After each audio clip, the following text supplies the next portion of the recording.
Les histoires de Jataka parlent d'incarnations précédentes du Bouddha, à la fois sous forme humaine et animale.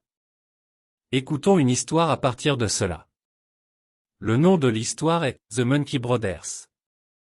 Une fois, le Bodhisatta est né dans la région de l'Himalaya en tant que singe et s'appelait Nandaka. Son jeune frère s'appelait Shulanandaka. Il dirigeait une bande de 84 000 singes. Il devait aussi s'occuper d'une vieille mère aveugle. Une fois, profitant des fruits de la forêt, ils s'éloignèrent de leur demeure. Ils continuaient donc à envoyer de la nourriture à leur mère par l'intermédiaire de leurs amis, qui, cependant, les lui livraient rarement.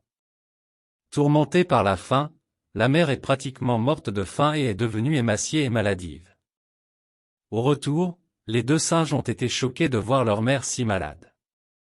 De plus, lorsqu'ils apprirent que les fruits qu'ils lui avaient envoyés lui parvenaient rarement, ils laissèrent tous leurs compagnons et se retirèrent sur un banyan avec leur mère.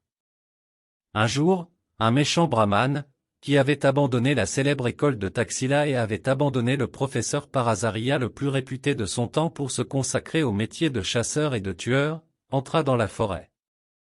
Voyant le chasseur approcher, les deux singes se cachèrent rapidement derrière les feuilles.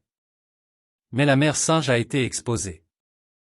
Alors, pour la tuer quand il a levé son arc, Nandaka, le frère aîné, a sauté devant lui et lui a demandé d'épargner la vie de la mère et de le tuer. Le chasseur a accepté et l'a tué. Mais le chasseur n'a pas tenu sa promesse et a de nouveau visé la mère singe. Cette fois Shulanandiya, le jeune frère sauta devant le chasseur et le pria d'épargner la vie de sa mère et de le tuer à sa place. Le chasseur a de nouveau accepté de faire en conséquence. Alors, il a tué le jeune frère. Mais ensuite, il n'a pas épargné la mère singe et a de nouveau rompu sa promesse. Il a sorti la troisième flèche et a tiré sur le vieux singe aveugle, a ramassé les 3 cadavres et les a joyeusement ramenés à la maison. Tout au long de son chemin, il songeait à plaire à sa famille par sa bravoure d'avoir tué 3 singes en une journée. Alors qu'il était sur le point de rentrer chez lui, il apprit que sa maison avait été frappée par un coup de foudre et que tous les membres de sa famille y avaient péri. La perte de sa famille l'a rendu délirant et fou. Il a jeté ses vêtements avec frénésie et a couru vers sa maison avec ses mains tendues pour tenir ses enfants et sa femme. Lorsqu'il est arrivé à la maison et a cherché les membres de sa famille dans les décombres, les bambous brûlés de la maison se sont effondrés et sont tombés sur sa tête. On dit que, comme en témoignent les gens, il s'est perdu dans la fumée et un feu a jailli de l'enfer avec le bâillement de la terre et l'a englouti.